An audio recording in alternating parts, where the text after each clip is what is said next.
One of the most common questions I get asked is, what class should I play in Guild Wars 2 PvP? And the answer really depends on a lot of things, like what your playstyle is, what appeals to you thematically, and what role you prefer. Another common question is, what is a beginner-friendly class? In general, Guardian, Warrior, Necromancer, and Ranger are the most beginner-friendly, but that doesn't mean you shouldn't play the class you like just because it's too hard. In fact, there are plenty of ways to play every class as a beginner. The purpose of this video is to show one easy to play build for each class.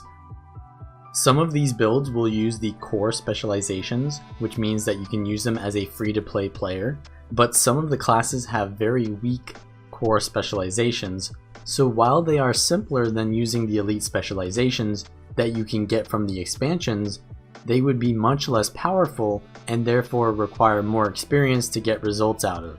So when we get to them, I will say which builds require an expansion, but if you do wish to stay truly free to play, I already have a video detailing many free to play builds for all classes.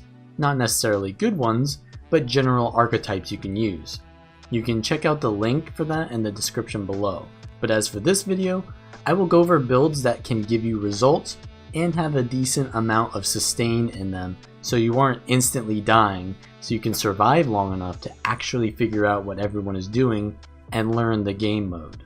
Also, these builds are generally going to work in most situations because they have a decent amount of self-sustain and damage, which make them fall under the DPS or duelist category in the PvP roles. You shouldn't worry too much about what role you're playing at first, but most builds will specialize in a certain aspect to fulfill a role and then try to find situations around the map where that role can get more value. If you rotate like this with a role specific build, you can generally get more done, and if you'd like to learn more about these roles, then you can find a link to my rotation series below. But for now, a new player should focus on their build.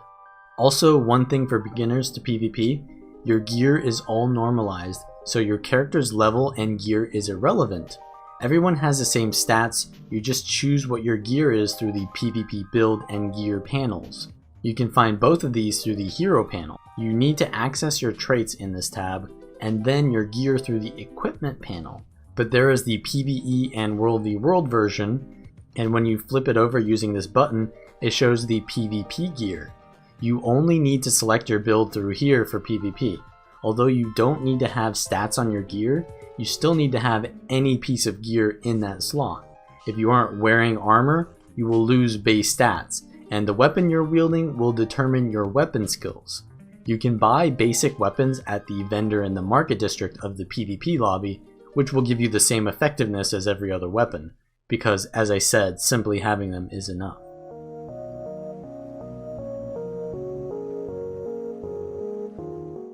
Let's start out with the Ranger class. This is a bursty fighter core Ranger, taking the Marauder Amulet and Speed Runes with a Greatsword with energy and escape sigils, and the second weapon set is a Longbow with separation and exposure sigils. The core Ranger uses its pets more often, which can be difficult to get used to. All you need to know is that when you use your F4 to swap pet, you will get a lot of bonuses, so you want to do it as often as you can or right before you're about to do a damage combo. How you survive on this build is through positioning and healing over time, so you don't want to be in the middle of big fights.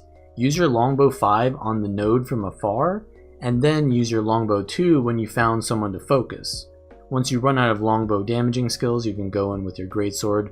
The Maul or 2 skill is your biggest damaging ability, and it's a very low cooldown. You can pet swap while in melee range of your target to get a nice burst off with 2, 5, 2, and your pet can even help you CC them in place, or you can use your elite Entangle to immobilize them in your attacks.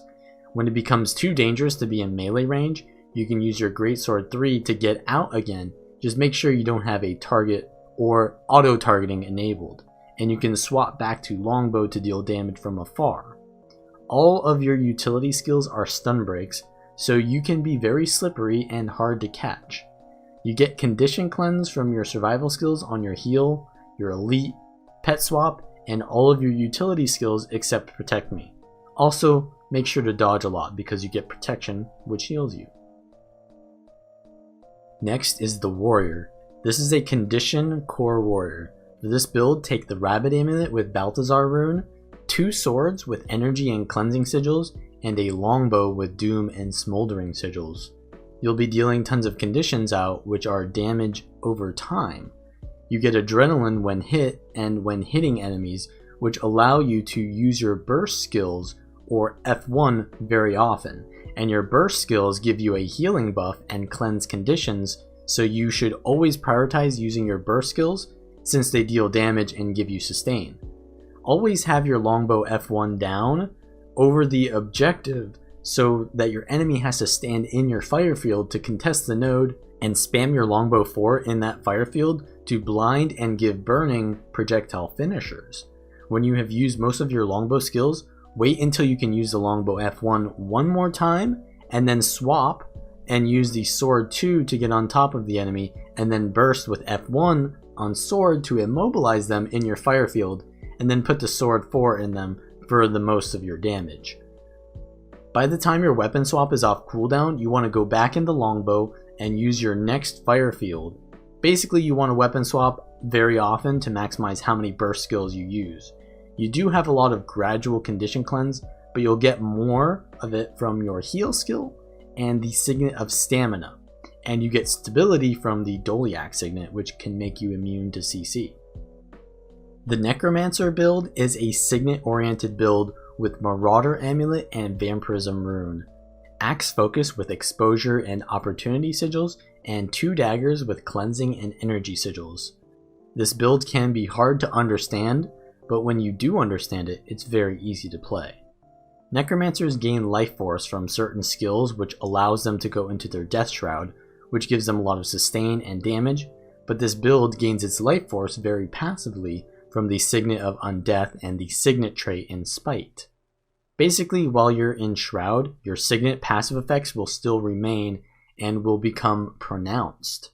Since Signet of Undeath grants you Shroud over time, and being in Shroud depletes your life force over time, it allows you to be in Shroud for much longer. Also, while in Shroud, your Signets will still remain, even if they are on cooldown, and they will recharge significantly faster while you're in Shroud.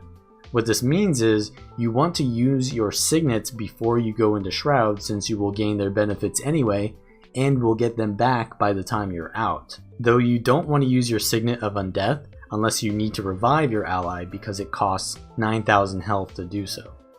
You want to use your Plague Signet to stun break and transfer conditions from you to your target, and the Healing Signet is free health if you use it before going into Shroud. You'll be sucking up a lot of conditions from your allies, and then you can transfer them away with the Dagger 4 or the Plague Signet, but generally, just being tanky allows you to suffer those conditions easily, while your teammates wouldn't like them. You deal damage by using your 2 skill on Axe and Dagger. Axe is more damage while Dagger 2 is more healing. The Focus 5 is good for catching up because of the chill slowing them down, and the Dagger 3 will immobilize the target in short range. While in Shroud, you want to use your 1 skill mostly as it's a reliable damage that's easy to land, and you can fear the target with your Shroud 3, which will give you quickness to spam your 1 skill faster. 4 is more for AoE and the 2 is for catching up, while the 5 is for immobilizing them as the tether ends. In Lich form, put out your 3 for fear, then just spam 1 and 2 simultaneously, and 5 if you need more health. Next is a Meditation Core Guardian build. This works well with the Berserker Amulet, but as a starter, use Marauder Amulet until you get comfortable. Speed runes and sword focus with energy and cleansing sigils, and Greatsword with exposure and energy sigils. It's super simple. You open with your focus 4 from afar, and then pour it in with your sword 2. If they try to fight back, you can use your F3 for protection and stability. If you want to go for a big burst, then use your F1 to blind and burn them. You need retaliation to get your damage, so always use your F1, 2, 3, or your heal skill to get retaliation as you're doing damage. The Greatsword 4 is also a retaliation symbol, so you can get it from there as well. In Greatsword, your 2 skill is your big damage, but it can be hard to land. You either want to wait until the enemy use some dodges first, or you want to use it with Judge's Intervention to stay on top of them. You need to keep using Retreat to maintain your swiftness, and it will also give you Aegis, which increases your damage by 20%, which is quite a bit. So if you time it right and you don't get hit to lose the Aegis, you can do massive bursts. You do have one good CC to land your Greatsword 2, and it's the Greatsword 5, which when it lands creates a tether that you can pull them in.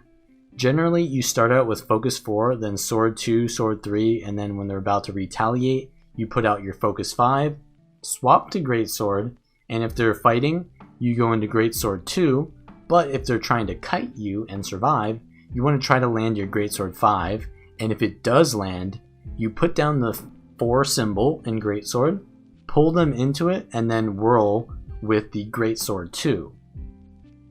Your meditations and your F2 virtue give you a lot of sustained healing and cleansing of conditions.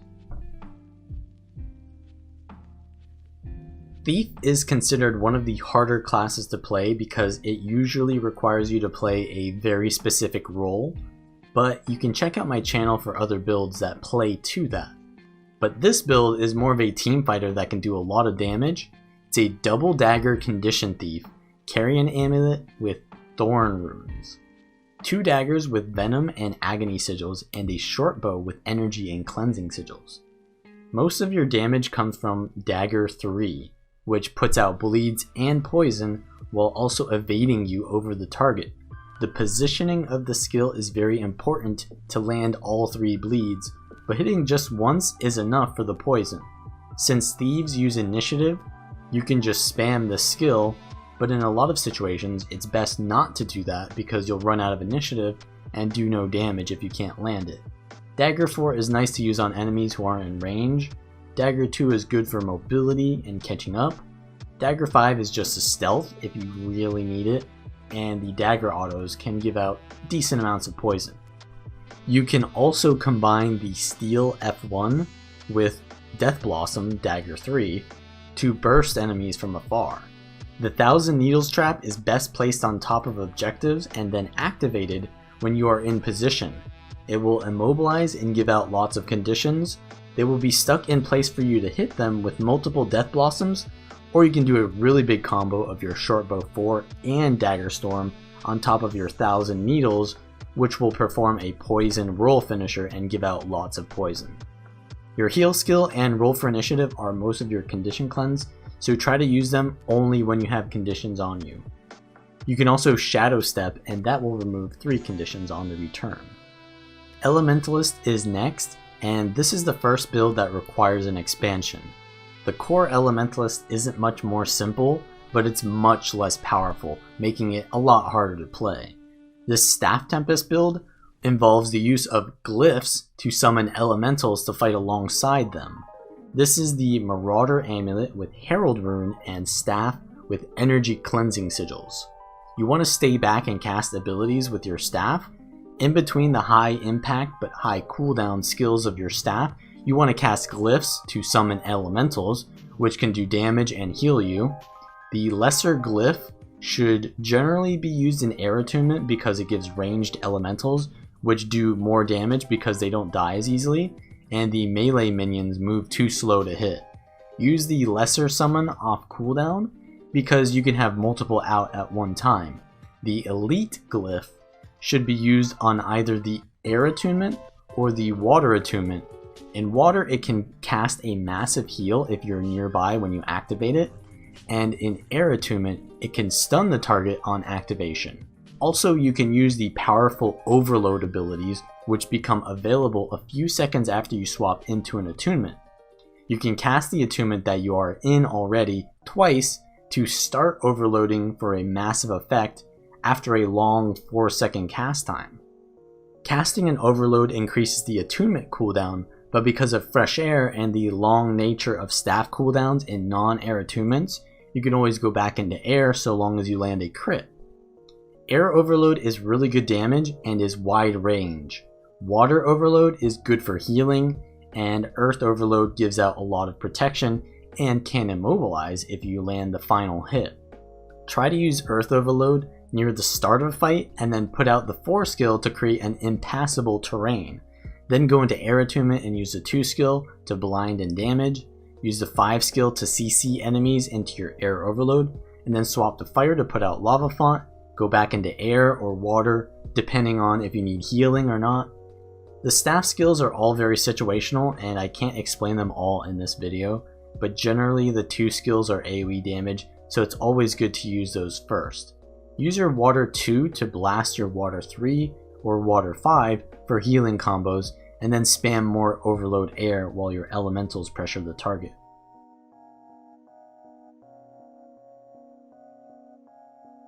I'm also going to show a Mesmer build using an elite specialization, but so long as you own an expansion, you can play the Condition Mirage in PvP. The Condition Mirage build here takes Sage Amulet and Traveler Runes. Scepter Pistol with Energy Cleansing and Axe Torch with Energy Cleansing Sigils. You create clones with your weapon skills. Your Pistol 4 and Torch 5 create a clone after the Phantasm strikes. Your Scepter 2 and 3rd strike of Scepter 1 chain create a clone, and the Axe 2 also creates a clone. Once you have clones, if you dodge, your clones will gain Mirage Cloak. Mirage Cloak is an evasion just like dodging, but doesn't have an animation. You can cast ambush skills instead while in Mirage Cloak, which can have good effects. So your clones can also use ambush skills because of Infinite Horizon. You can also shatter your clones, which will make them run in and explode, destroying them in return for a spell effect such as Torment, Confusion, Daze, and Invulnerability. Generally, you want to shatter clones if you need the effect now, or if you just dodge so it'll be a while before you can dodge again. The F2 is the best shatter for damage, F3 can be good for interrupts, and F4 is if you're in trouble and need to be invulnerable, or to cleanse. You mainly burst by starting out with Pistol 4 and then Scepter 3. Use your Scepter 1 until you get 3 clones on the target, and then use Pistol 5 to stun and swap to Axe. Use your Axe 3 and then shatter F2 and Axe 2 after. There's a lot of protection and regeneration on the build as well as stealth, so try to sustain and survive by using those and poking your enemy down until you can get the burst off. Revenant is not a free-to-play class. It is the only class that you need to buy the expansion to even play it, but you can still play a core Revenant. This build uses the Mender Amulet with the Fighter Rune, 2 swords with Courage and Purging Sigils, and a staff with Energy and Cleansing Sigils. All your skills use energy as well as their cooldowns, so energy management is important, but luckily this build has more energy than it knows what to do with it. Your F2 gives you 25 more energy, and whenever you legend swap, F1 with less than 10 remaining energy, you get 75 energy instead of 50. You get barrier for each boon you have on you up to 5, so there's a lot of passive boons on this build. Pretty much permanent swiftness, fury, might, and a good amount of vigor and retaliation. You gain lots of damage mitigation from having boons on you, and you have a lot of energy to upkeep Impossible Odds or Vengeful Hammers depending on which stance you're in. These high cost upkeep skills give you healing from Steadfast Rejuvenation, so you pretty much always want to have one of them on because they just give you damage and healing. Keep using your dodges and swap to staff to play more defensive when you need, and go to sword when you need to do more damage. The sword 2 and 4 do good damage, and the sword 3 and 5 give damage and mobility, so try to use the 2 and 4 when you don't need the mobility. Use your F2 and Shiro stance usually, since it can be so expensive to use those skills. The Reposting Shadows can be useful for surviving, and the Phase Traversal great for chasing kills. But the Jala stance has really high impact skills such as Stability and Taunt as well that you may want to allocate more resources into. Finally, we are at the Engineer, and this build will use an elite specialization, the Flamethrower Scrapper. Take the Demolisher Amulet and Sanctuary Rune with a Courage and Purging Sigil on a rifle. This build revolves around the Flamethrower kit. which has an infinite damage source on its 1 skill. So whenever you want damage, just go into Flamethrower and press 1, and it hits everything in front of you. There are plenty of passives that allow you to focus on staying in Flamethrower for as long as you can, but if you're taking too much pressure, you'll need to get out and use the Medkit 3 to cleanse conditions, and the 4 and 5 to heal you. The Rifle 5 and the Sneak Gyro can be used to reposition, while the other utility gyros can be used with no cast time to keep you healthy while you spew flames. Your F1 tool belt is actually your heal skill, so use that first before going into the medkit. The defense field tool belt from the Bulwark gyro is a great utility, and the function gyro is your F5, which can be used to stomp enemies and revive allies. And that's pretty much it. It's very simple. If you like this video, give it a thumbs up and subscribe for more. If you want to support me and my content, then share this video with anyone looking to get into Guild Wars 2 or an existing player who wants to branch out into PvP. Also, consider becoming a patron. I would greatly appreciate it. That being said, I hope you find the class you like. If you feel you need more builds or more challenging builds, I have tons more options in my build playlists, so check that out in the description below, and I will see you next time.